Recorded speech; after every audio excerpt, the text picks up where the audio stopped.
Esto que ven y escuchan es el sonido de nuestro estómago cuando ingerimos alimentos. Hay quienes tras comer empiezan a experimentar ardores en el estómago, reflujo y otros síntomas. En segundos comenzamos con Hoy en Salud. El tema del día, la gastritis.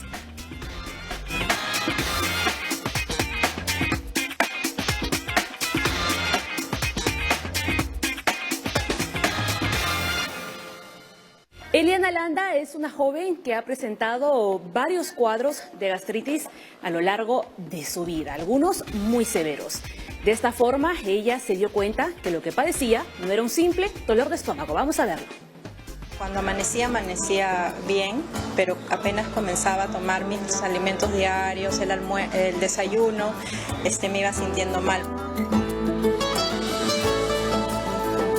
Empiezo a notar que tenía un problema gastrointestinal por molestias que tenía a medida que avanzaba el día y la situación iba empeorando.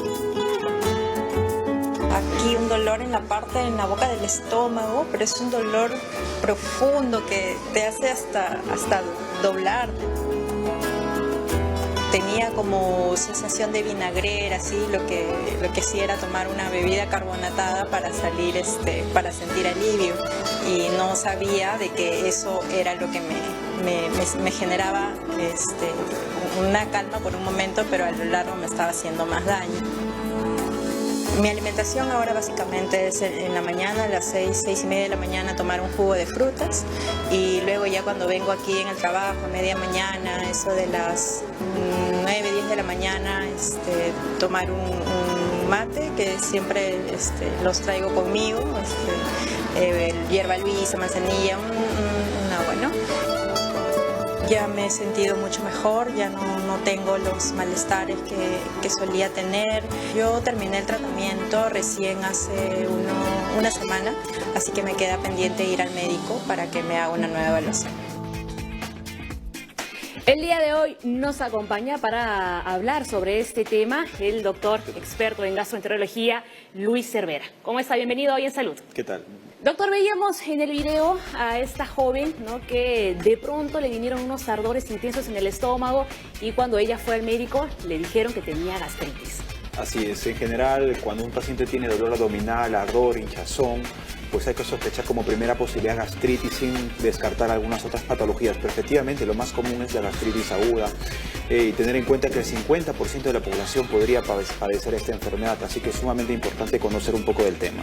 Usted comentaba la gastritis aguda, pero hay dos tipos de gastritis, la gastritis aguda y la crónica. ¿Cuál es la diferencia entre estas dos? La diferencia fundamentalmente está en el tiempo, ¿no? Un paciente que tiene dolor abdominal, hinchazón, en ese momento estamos sospechando de una gastritis aguda, pero eso no quiere decir que haya momentos en los cuales el paciente no tenga ningún síntoma. El paciente puede estar comiendo sin ningún tipo de problema y estar con enfermedad en el estómago. Cuando se exacerba ahí hablamos de una gastritis aguda, pero eso no quiere decir que no tenga una gastritis crónica de base, ¿no? Entonces podemos decir que es una enfermedad silenciosa porque en muchas ocasiones no experimentamos ningún síntoma, pero en otras sí, y son los que vamos a ver justo en este momento. Así es, justamente el hecho de tener dolor abdominal, hinchazón, pues nos tiene que poner en la alarma de que pueda suscitarse algún tipo de enfermedad como esta. ¿Cuáles son los síntomas? ¿Náuseas? En general, la más común es ardor. El ardor que tiene que ser en la parte alta del estómago, que viene con hinchazón, distensión abdominal, eructos, sensación de gases. En algunos casos puede haber náuseas, en algunos casos también llegar al vómito. Y también puede haber deposiciones negras cuando ya estamos hablando de una gastritis muy aguda que ya puede estar condicionando peligro para la vida del paciente. ¿Estos síntomas se dan cuando ya acabamos de comer? Fundamentalmente se producen cuando acabamos de comer. El estómago pues recibe los alimentos y al recibirlos se hincha, se distiende por los gases que se generan y la mezcla con los ácidos podría condicionar toda esta inflamación de la mucosa gástrica que a la larga puede traer problemas importantes, ¿no? Es sumamente importante comentar justamente que el paciente tiene que comer saludable para que no tenga este tipo de enfermedad, que es una de las causas de gastritis, lógicamente. Claro, y eso lo vamos a ver más adelante con las recomendaciones que siempre les brindamos a ustedes. Pero también la gastritis es derivado de varias causantes. Así es. Entre ellas tenemos la bacteria Helicobacter, que es una de las más comunes. Tener en cuenta que el hecho de tener Helicobacter pylori ya de por sí condiciona gastritis crónica. El 50% de la población peruana tiene Helicobacter pylori, con lo cual el 50% de la población peruana tiene gastritis. Es la causa más común y es la más latente y silente. Nosotros no sabemos si la tiene o no hasta no hacer algún estudio al respecto. Pero no solo es la única causa, hay muchas otras causas que podrían condicionar gastritis. ¿Y cómo así tenemos esa bacteria? ¿A causa de qué? En general es una bacteria que no se infecta en el momento de que el paciente presenta síntomas. Lo más común es que el paciente de niño, teniendo en cuenta que el sistema inmunológico es un poco más inmaduro, se contagie de esta enfermedad con el hecho de beber agua pues, maltratada, agua cruda, vegetales mal lavados, pues la manipulación con los niños pues, con las manos sucias y tal, pueden condicionar una infección de Helicobacter pylori. Pero los síntomas se exacerban ya en la adultez. Cuando el sistema inmunológico detecta la bacteria, pues inmediatamente empiezan los síntomas de gastritis, de hinchazón, de distensión, que ya nos ponen alerta que puede el paciente tener Helicobacter pylori. Perfecto, doctor. Pero además hay otras causas y para ello le invito a esta mesa que tenemos preparada aquí porque además de la bacteria que acababa de comentar, hay otros elementos como por ejemplo comidas con excesiva grasa. Así es, el hecho de comer té, café, alcohol, tabaco, grasas, condimentos, picantes, comer a deshoras, no tener un correcto hábito alimenticio pueden condicionar gastritis, siendo la segunda causa más importante de gastritis. Pero no solo ello, también tenemos otras causas más, como los hábitos nocivos. Aquí tenemos el alcohol, en el otro lado tenemos el tabaco también, que podría ser una de las causas más importantes de gastritis. Justamente nosotros de alguna u otra forma intentamos que el paciente evite estos hábitos para que se pueda curar mucho más rápido, ¿no? No solo ellos, sino también los antiinflamatorios, no solo los antiinflamatorios, sino cualquier otro medicamento podría condicionar gastritis, entre ellos pues los antiinflamatorios y los antibióticos, ¿no? Que son los más comunes, que son los que habitualmente la población suele ingerir y que denota que en algún otro momento pueda tener molestias. Es por ello que es sumamente importante que si el paciente va a ingerir algún tipo de medicamento, solicite a su médico o si tiene algún antecedente de gastritis, le indique a su médico para que él tome las medidas respectivas. Y entre esos medicamentos podríamos incluir a las aspirinas y al ibuprofeno. Aspirina, ibuprofeno, médicos naproxeno. Que los consumimos muchas veces así de una forma por un dolor de cabeza. Es muy típico que un paciente venga pues, a la consulta porque toma un medicamento por un dolor de cabeza que no sabes cuál es, ya más o menos asumes que es algún antiinflamatorio y viene con mucho dolor abdominal, mucha distensión, pues asume que tiene una gastritis aguda, ¿no? Doctor, pero otra causa, además de las que tenemos aquí, que les acabamos de presentar, es el estrés. Así es, estrés, la verdad es que no hay ningún datos palpables al respecto, pero está muy claro que el paciente que viene con estrés viene exacerbando síntomas de gastritis, ¿no? Se dice que teniendo una gastritis crónica el paciente puede exacerbar síntomas de gastritis aguda por un tema de estrés que inmediatamente suelen disiparse cuando el paciente vuelve a la normalidad. No solo ello también, sino que hay algunas infecciones diferentes al Helicobacter pylori que podrían condicionar gastritis, que son las que habitualmente podemos tener en las épocas de huaicos, como recientemente hemos tenido, o épocas de lluvia, que también podrían condicionar una gastritis aguda, que algunas veces también pueden ser importantes para, especialmente en una población vulnerable como niños, ¿no? ¿Y esta enfermedad puede ser hereditaria?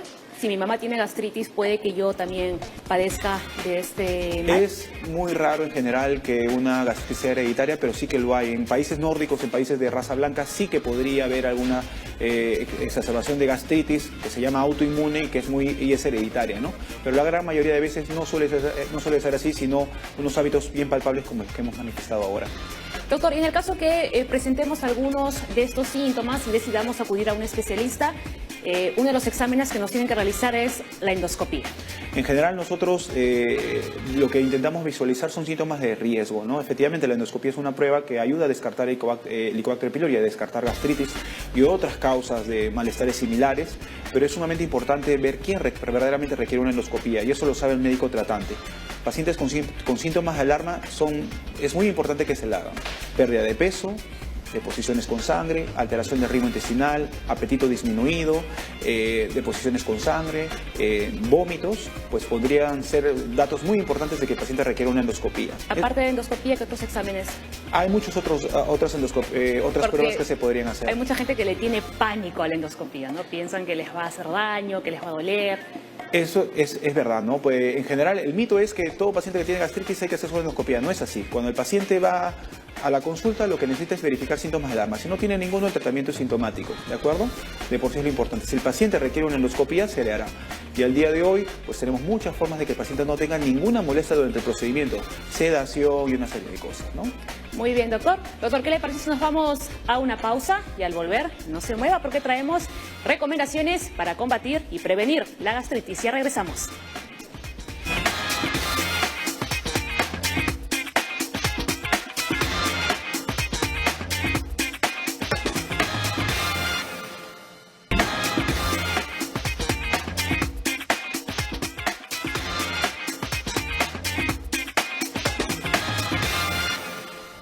Ya estamos de regreso en Hoy en Salud y continuamos con el doctor Luis Cervera hablando de la gastritis. Doctor, ahora vamos a brindarles a los televidentes, a la audiencia, algunas recomendaciones para que ellos puedan prevenir y combatir la gastritis. Claro que sí. La primera es comer de 4 a 5 veces al día, porque es muy importante. Así es sumamente importante tener el estómago ni muy lleno ni muy vacío, y eso se logra intentando disminuir las raciones, pero aumentando la periodicidad, 5 veces al día, ¿de acuerdo? Eso no quiere decir que el paciente tiene que comer más, tiene que comer lo mismo, pero disminuyendo. En ese contexto, entre comidas, los que se recomienda es una fruta suave, como por ejemplo la papaya, la sandía, el melocotón, el melón, la chirimoya. Son frutas muy sencillas de tomar y de comer. En general, es una muy buena recomendación que uno puede hacer. Y la otra recomendación es la de masticar bien y comer lento, ¿no? Muchas veces cuando tenemos hambre engullimos a toda velocidad y encima nos atoramos. Así es muy difícil explicar al paciente que tiene que al menos masticar 30 veces los alimentos. Así que de alguna otra forma hay que hacerlo, porque así se va a metabolizar mucho más rápido y el estómago se va a vaciar más rápido y no vamos a tener esos problemas. Doctor, pero masticar 30 veces. Al menos 20 entonces.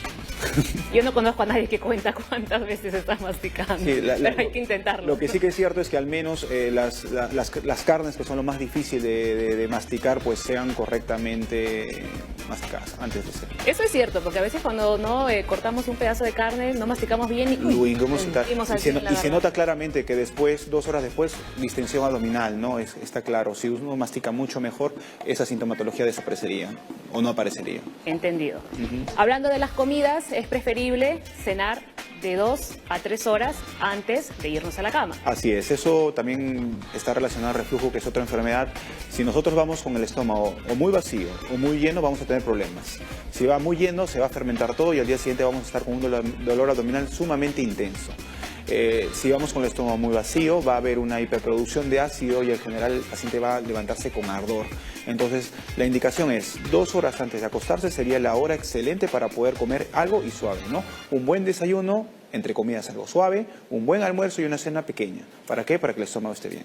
Y en el caso de las personas que igual han cenado con muchas horas de anticipación y se levantan con ese ardor en el estómago, ¿qué pueden hacer? ¿Tomarse alguna pastilla? En general, si siguen teniendo problemas, deberían ir al médico para verificar qué es lo que está pasando. Y lo otro es apoyarse, ¿no? Se han cenado muy temprano, intentar apoyarse con una fruta antes de acostarse, que es algo sumamente fácil de metabolizar. El estómago ni lo va a notar y al contrario, va a producir menos ácido y en general iría todo muy bien.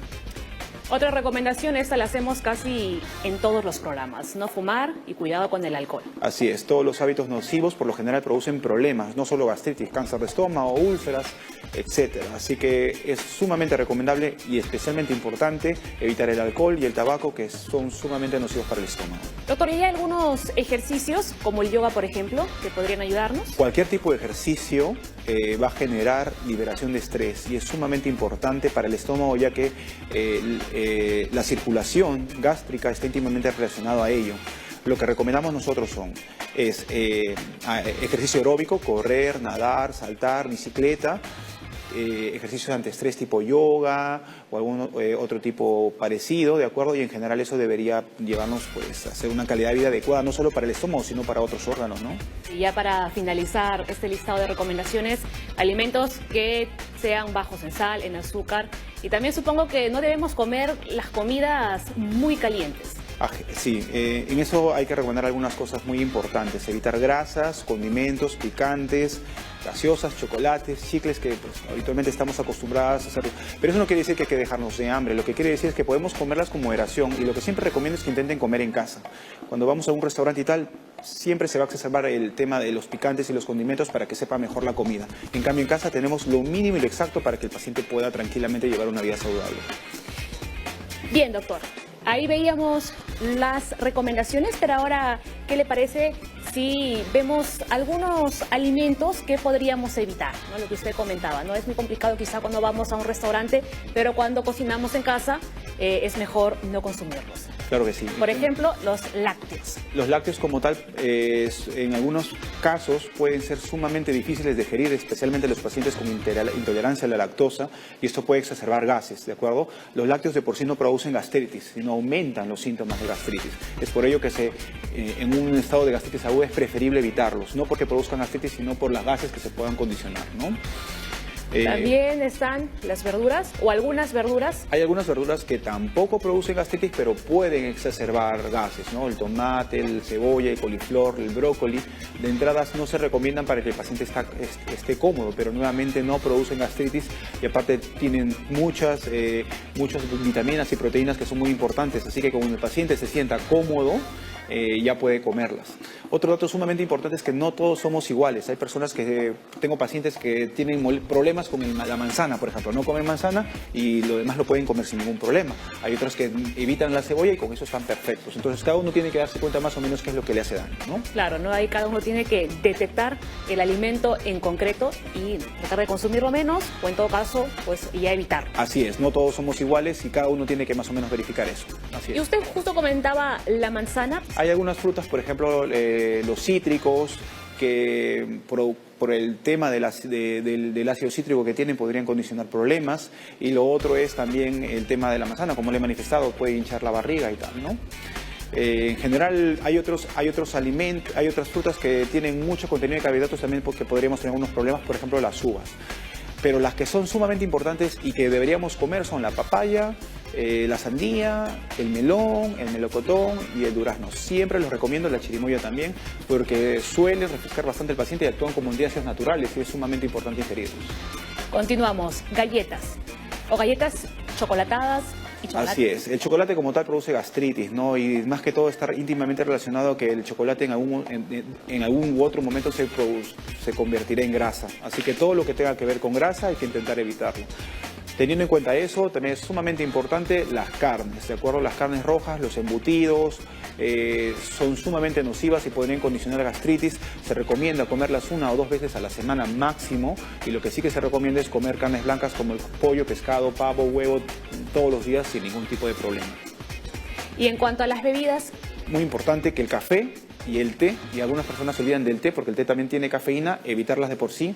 Las gaseosas también hay que evitarlas y todo lo demás lo podemos beber. Es sumamente importante el tema del anís, la manzanilla por las mañanas, los insumos, como se comentó, ni muy calientes ni muy fríos para que no puedan hacer daño al estómago, y los jugos de fruta también podrían no traer ningún tipo de problema, así que también se recomienda.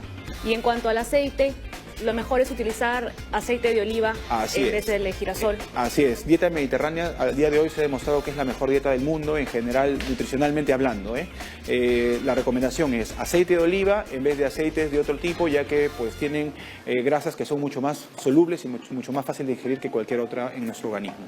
Muy bien, queda claro entonces, aquí hay algunos alimentos que es mejor evitarlos, Así doctor. Es. Bien, ahora vamos a ver otros tips nutricionales con Melissa Paz. Vamos a verlo. ¿Cómo están? Hoy vengo a hablarles de la gastritis. Este es un mal bastante frecuente que genera muchísimo dolor y malestar. A continuación les voy a mostrar unos alimentos que pueden ayudar no solamente a tratarla, sino también a mejorar los malestares que esta conlleva. Tenemos muchos alimentos que son nuestros aliados. Por ejemplo, tenemos la papaya. La papaya es fuente de papaína, que es una enzima muy similar a la del estómago. Por lo tanto, al momento de consumir alimentos vamos a tener una digestión muchísimo más suave y muchísimo más llevadera al momento de tener esta enfermedad. Por otro lado, también tenemos a la papa. La papa podemos consumirla a través del agua de cocción de la cáscara, que nos puede ayudar también a la desinflamación. Una forma de hacerlo es a través de un extracto, puede ser un extracto en ayunas o un extracto en algún momento del día. Podemos usar también su cáscara hirviéndola y consumiendo el jugo siempre a temperatura ambiente. Por otro lado tenemos a la col. La col es una verdura que no solamente nos va a ayudar a desinflamar, sino también a quitar el ardor y el dolor en esta enfermedad, que es muy importante. También podemos hacer un extracto de esta verdura y consumirla a temperatura ambiente, en ayunas o en algún otro momento del día. Siempre acuérdense que todos los alimentos los debemos de consumir a temperatura ambiente, ni fríos ni calientes, y de esa manera podemos sentirnos muchísimo mejor. Hasta luego. Ahí veíamos a Melissa Paz. Doctor, la sábila. Bueno, la sábila es un antiácido natural, la verdad es que lo recomiendo bastante. Papaya con sábila en general van sumamente bien, se les recomienda por la mañana para que el estómago tenga algo y así disminuyen los síntomas de gastritis, sí, sumamente importante. Perfecto. Bueno, yo siempre les recuerdo que nos manden sus preguntas o sus dudas a la cuenta de Twitter o al correo electrónico, y una vez más, ustedes nos han hecho llegar algunas consultas. Y la primera pregunta la ha enviado Isabel Jaramillo. Doctor, ¿es verdad que los lácteos ayudan a calmar los dolores estomacales por gastritis? Eso depende. En un paciente que tiene intolerancia a la lactosa va a exacerbar los síntomas de gastritis, ¿de acuerdo? El lácteo como tal inicialmente va a ser básico, mejor dicho, va a ser un neutralizante del ácido y puede generar alivio de los síntomas de forma transitoria, pero después el hecho de producir gases va a condicionar molestias. En ese caso, de momento al menos, no les recomiendo tomar a todos leche cuando tengan molestias digestivas. Podrían hacer uso de la papaya, por ejemplo, o la sábila, pero pues en general la leche como tal podría traer problemas, ¿no? Muy bien, ahora veamos la segunda pregunta. Esta la envía Cristina Zárate. Me han diagnosticado gastritis severa, pero los medicamentos acentúan los síntomas. ¿Es normal? No, no es normal. Si le han indicado una serie de medicamentos para gastritis, quiere decir que algo está yendo mal. Seguramente esta es una de las indicaciones para endoscopía, teniendo en cuenta que ya se ha colocado un tratamiento y el tratamiento no ha sido del todo válido, con lo cual sí que se recomienda hacer una endoscopía o un control posterior para verificar qué es lo que está pasando. De acuerdo, así que ya duda aclarada. Doctor, muchas gracias por haber estado en este programa de Hoy en Salud, muy amable. Nos vamos, ya lo sabe, le repito, nuestra cuenta de Twitter, @hoyensaludtv, y también nuestro correo electrónico, hoyensalud@tvperú.gov.p. Nos vemos, chao.